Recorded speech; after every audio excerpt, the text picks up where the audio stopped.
Luego, cuando ella hable, como le vamos a sujetar, estas dos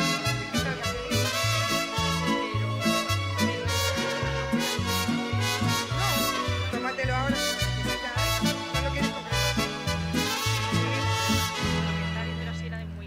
Wonder Magazine Valencia se encuentra en el Hotelito, presentando el último libro de Teresa Viejo, Que el tiempo nos encuentre.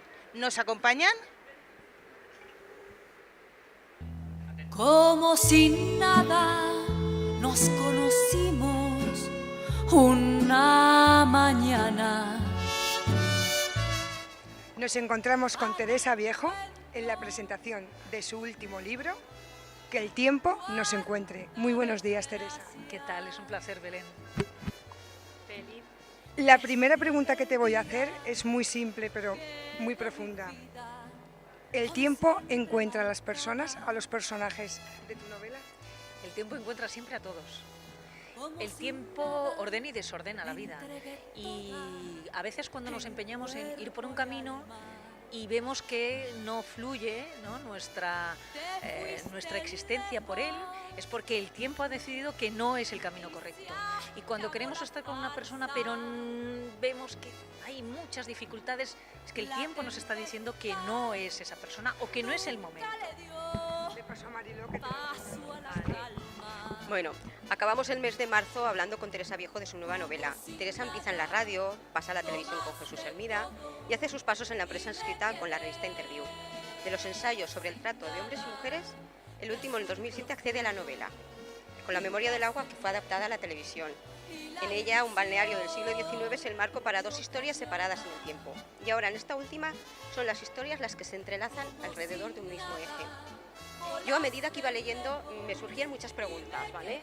Pero cuando llegué al final, lo primero que se me cruzó por la mente fue: ¿has querido hacer un homenaje a esas personas del cine que han quedado como olvidadas de aquel tiempo? Quería hacer... ¿Lo sujeto yo? Sí, soy yo, sin problema. Mira, quería hacer...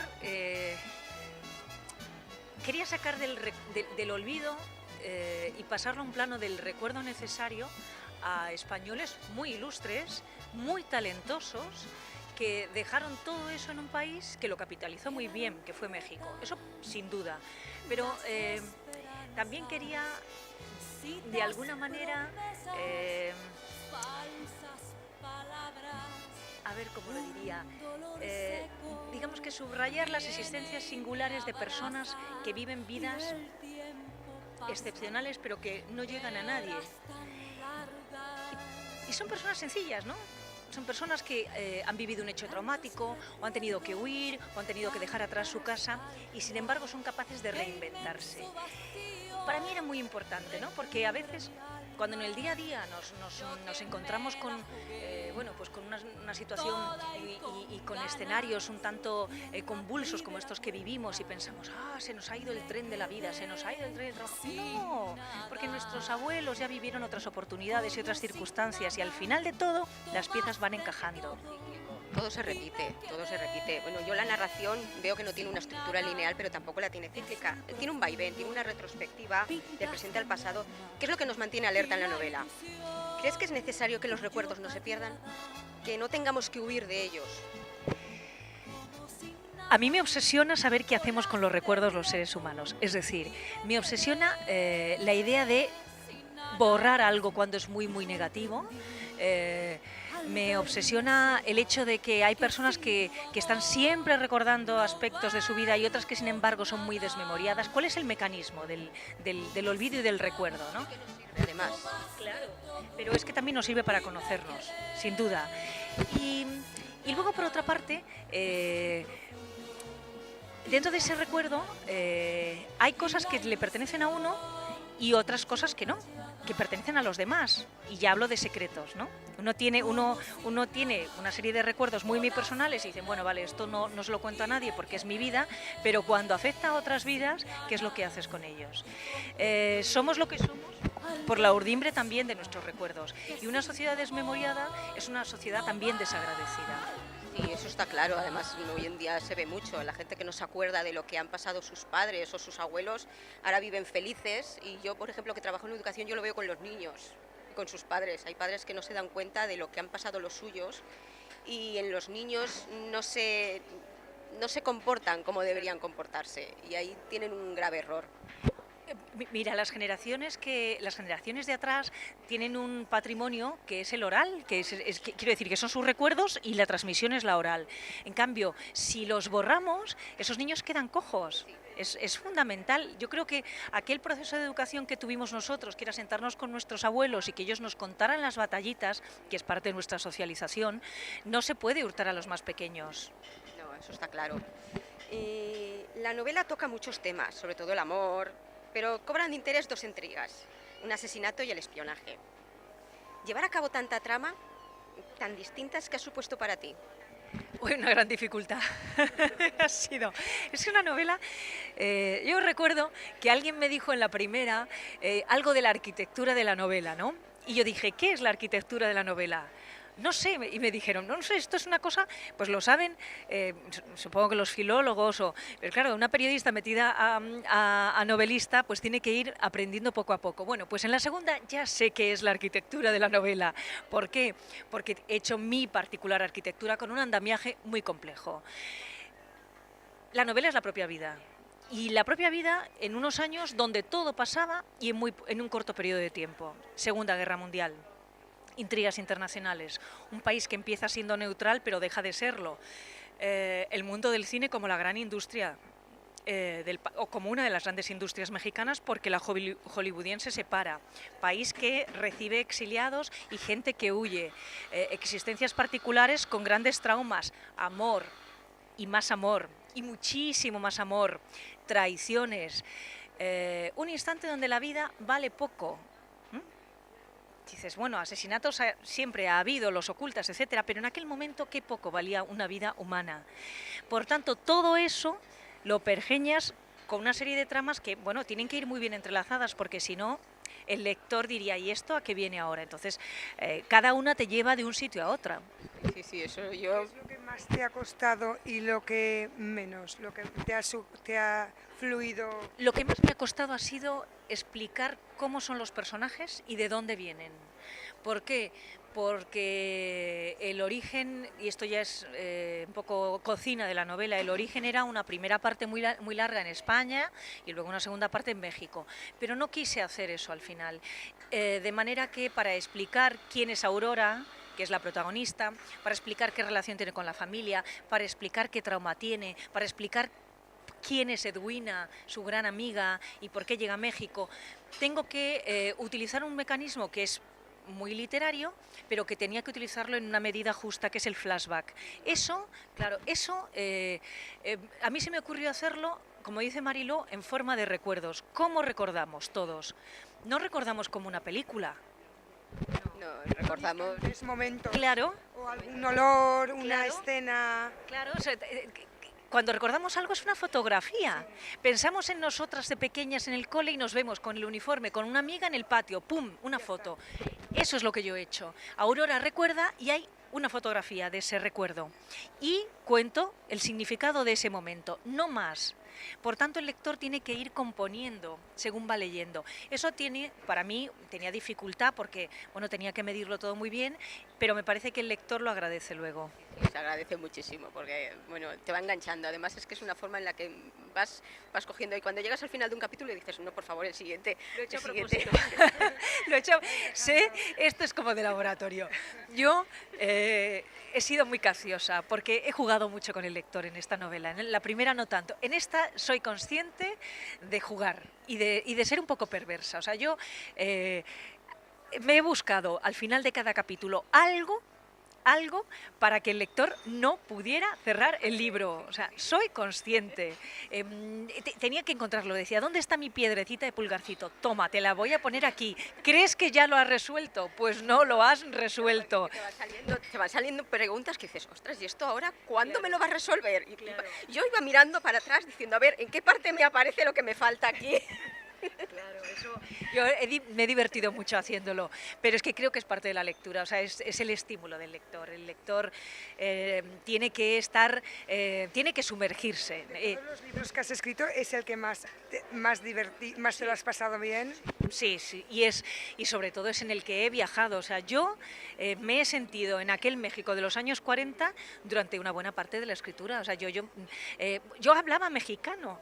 Es gracioso porque mis personajes, lo verán los lectores, sí. Sí, el uso de los vocablos latinos Sí. a mí me llamaba mucho atención. Yo tenía una pregunta para ti, era lo de qué significa exactamente estoy de la patada. Estar con un humor de perros.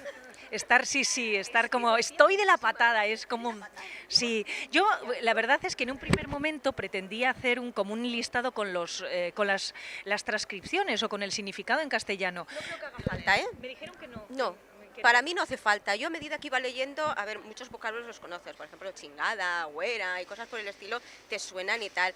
Pero a medida que vas leyendo y por el contexto, tú vas sacando ya realmente lo que significa la palabra. Sí. Pues yo tenía una lista que me fui preparando con palabras que iba notando cada vez que escuchaba en una película o alguien, un mexicano. Entonces tenía mi particular diccionario y lo llevaba conmigo a todos los sitios y yo trataba de incorporar esas expresiones en mi conversación. Entonces de vez en cuando...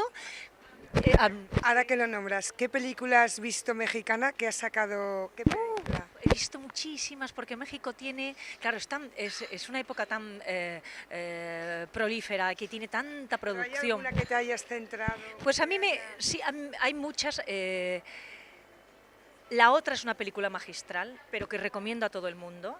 Es una película de Dolores del Río, donde ella hace el papel de dos hermanas gemelas y es... Ya sé cuál es. Ya sé Buenísima. cuál es. Hace un montón de tiempo que no la veo, de esos que te maravillosa. ponían antes. Sí, es un melodrama con intriga, maravillosa.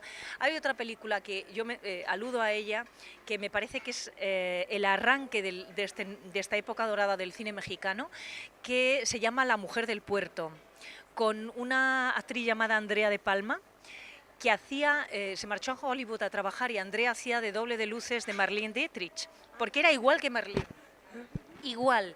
Y la película está rodada prácticamente en un 70% en Veracruz, entonces es maravilloso ver Veracruz, el Veracruz que yo describo en imágenes, el puerto de Veracruz. Bueno, es un drama, o sea, es la historia brevemente, es que así eran las películas de aquel entonces, brevemente, de una chica abandonada por su novio, como en fin, la vida se le resquebraja, se va a Veracruz, ejerce la prostitución, se enamora de un cliente, el cliente, que es un marinero, se enamora de ella y al final descubre que es su hermano y se suicida. Es un drama, pero así era México, como dicen ellos, un puritito drama. Y esas películas son estupendas. Hay otra película muy buena que se llama Esquina Baja, no tanto por la trama como por el arranque de la película, que recoge unas escenas aéreas del Distrito Federal y no sabe si es Nueva York o la capital. Lo interesante de todas esas películas es que se retratan muy bien la sociedad, los trajes, las calles, los edificios, las comidas. Entonces me ayudaba muchísimo a ver cómo era el país. ¿Te gustaría que esta novela también se llevara al cine o a la televisión? Yo es que no... Como la anterior, que se hizo una serie. Es que me da vértigo pensarlo, Belén. Me da vértigo porque... o sea, yo en un ejercicio de honestidad debería decir, hombre, eso es... Un orgullo, una satisfacción. Sería pues un sueño ver a tus personajes moviéndose. Pero por otro lado creo que ya me sucedió una vez. Antes de eso necesito sumar lectores, entonces ¿cómo? No quiero ambicionar algo que, no sé, luego por otro... Centrarte en una cosa y de ahí ya ir subiendo. Y luego es una novela con diferentes escenarios y enorme complejidad para realizar. Sí. Para grabarla. Si fuera una historia de las dos orillas, sí. Es decir, esto nos interesa tanto a nosotros como a los mexicanos. Entonces, bueno, no sé, yo no lo pienso, yo quiero lectores. Yo creo que es mi vocación, es que si no hubiera pergeñado un guión y estaría viéndolo con una productora. Sí.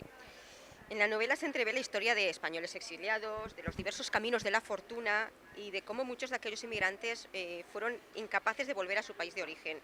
¿La felicidad está donde uno se arraiga? La felicidad está donde están tus afectos. Eso es incuestionable. Y allá donde tú los encuentres, que puede ser en el lugar de siempre o en otro sitio nuevo, puedes ir construyendo una vida más o menos sólida. Es verdad que ellos no volvieron, pero no todos lo hicieron porque encontraron, que la verdad es que aquellos españoles del mundo del cine fueron en su mayoría gente laureada, aplaudida y muy reconocida en México. Cuando digo que no volvieron, no todos no volvieron desde la absoluta satisfacción, es decir, a muchos les hubiera gustado volver, pero vivían en una especie de bucle melancólico muy pernicioso, donde no se terminaban de sentir de allí, pero tampoco eran de aquí.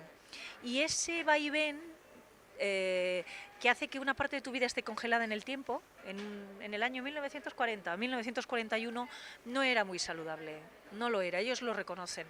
Fíjate, me contaban una cosa, ya no la gente del cine, porque la gente del cine tiene una característica común, y es esa sensación de ser un comediante de la legua, de ser un poco farandulero, de decir, bueno, yo solo tengo un baúl con mis trajes y allá donde me aplaudan, allá que me quedo. Esa sensación de existencia volátil era muy buena para ellos. Y la necesidad de inventarse una vida para que los demás se diviertan o para que se emocionen o para que tengan miedo. Pasando una situación un poco delicada. Era terapéutico para ellos, pero otros profesionales, no sé, médicos, ingenieros, etcétera, sus descendientes me contaban cuando estaba en México una cosa que era común a todos ellos, y es que tardaron mucho, o no lo hicieron nunca, en comprarse una casa. Y ese es uno de los síntomas cuando tienen el español, que siempre busca una casa, siempre queremos tener nuestro ladrillo, nuestro lugar. Es sintomático. ¿Por qué no se compraban una casa pese a tener recursos? Los hijos se lo decían a los padres porque pensaban que no iban a morir en México. Sí, la idea era volver. Casi todos los inmigrantes que fueron por problemas de la guerra, la idea era de volver cuando se apaciguara aquí. Sí, e incluso aquella gente del cine, que, insisto, en aquellos años eran reconocidísimos porque se hizo muy buen cine durante la Segunda República en España, a pesar de, bueno, recibir todos los premios del mundo. Yo pongo un ejemplo para que nos hagamos una idea. Manuel Fontanals, que era uno de los grandes escenógrafos que tuvo España, que era íntimo amigo de Margarita Xirgu, que hacía los decorados de García Lorca, cuando llegó a México, se marcha primero a Argentina y después se va a México, y se va a México con un contrato para redecorar un gran hotel. Allí le recibe el presidente de la República. Emilio Indio Fernández le hace un contrato en exclusiva para que elabore todos los decorados de Dolores del Río, se casa con una empresaria, dueño de una productora, y se construye en una casa maravillosa en Coyoacán, que era como la casa de la Jet mexicana. Las grandes fiestas se daban allí, él recibía, recibía a mandatarios en su casa. A pesar de todo eso, él falleció con la pena de no poder regresar a España. Quiero decir que no estamos hablando de existencias más o menos mediocres. No, es que hablamos de gente muy reconocida, con muchos premios, con entrevistas, con todo lo que queramos, pero seguían recordando España. Está claro.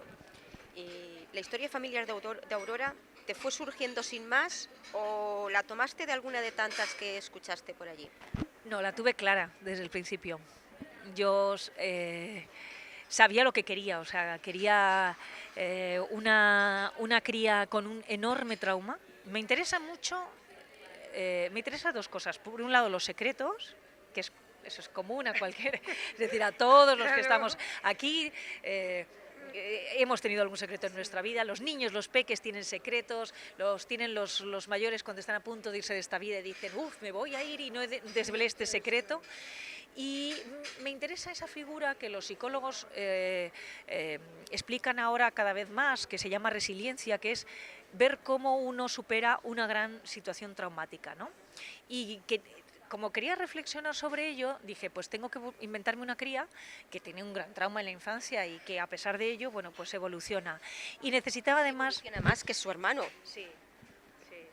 Es que es así, es así, porque ella tiene enormes habilidades. Aurora es un ser especial, mi protagonista es un ser mágico, porque tiene existencias mágicas a su alrededor. A mí me maravillaba. Yo a medida que iba leyendo decía, esta chica, digo, es que puede con todo. Sí. Puede con todo. Sí, Y es muy echada para adelante y es la que termina gobernando en casa.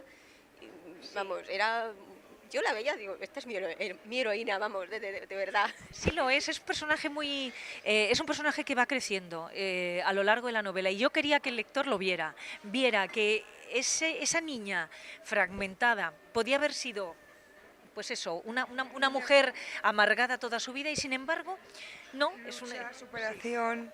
Es una cría además que tiene una belleza muy magnética, pero esa belleza no es una belleza simple. A mí me interesaba mucho destacar que esos ojos así tan azules como los de Belén, ¿no? Así como hipnóticos, ¿no? Y que ocultaba algo detrás. Es decir, no era una cara mona llena de rizos dorados. No era así. Es decir, esos ojos azules y ese pelo tan oscuro y la piel tan blanca, es decir, esa presencia tan, a veces incluso fantasmagórica, ¿no? de las sí, escondía todo lo que ella lleva detrás. Sí, es verdad. Las mujeres que lean el libro se verán reflejadas en su carácter, en esa lucha. Yo creo que se van a ver reflejadas en cualquiera de las tres grandes protagonistas, porque Edwina también. Me encanta también, vamos, además es que hasta que no llega un punto te quedas dudando todo el rato como diciendo, esta es alemana, ¿de dónde viene y tal? Y hasta que no aparece ese momento en el que te lo desvela, dices, caray, ahora sí que me doy cuenta de por qué. Claro, Edwina es la mujer triunfadora en un mundo de hombres. Para mí tiene rasgos de mi personalidad, es la que se impone a los hombres, los maneja, los manipula, pero que cuando cierra la puerta de casa hay una enorme soledad. Es decir, ahí probablemente se van a sentir reflejadas muchas mujeres, pero también en Berta, que es la madre gallina, el amor con mayúsculas, la que ama, sí, que es... Sin embargo, es la que protege, la que rodea, la comprensiva. Yo creo que son tres tipos de mujeres que aportan lo femenino en cada una de ellas y también tres maneras de entender la maternidad. Sí, yo creo que... Se nos ha acabado el tiempo. ¡Qué penita! Sí, ha sido un encuentro muy agradable que nos has explicado brevemente un poquito, una pincelada de tu maravilloso libro y te esperamos en Wander Magazine Valencia. Bueno, yo lo disfruto muchísimo. Gracias a todos. Allí nos veremos todas las veces que queramos y que el tiempo nos permita encontrarnos. Gracias. Ahora, con tu permiso, para que nos lo dediques. Como sin nada nos conocimos una mañana. Fatal encuentro. ¡Cuánta desgracia! Desde aquel día quedó mi vida por siempre marcada.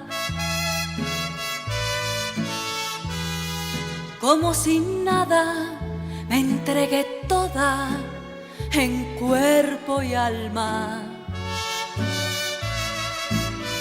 Te fuiste lejos y se acabó la farsa. La tempestad nunca le dio paso a la calma. Como si nada tomaste todo y me quedé nada. De azul profundo pintaste mi alma y la ilusión huyó callada. Como sin nada volaste lejos y me quedé sin alas y comprendí al verme sola que sin tu amor no valgo nada.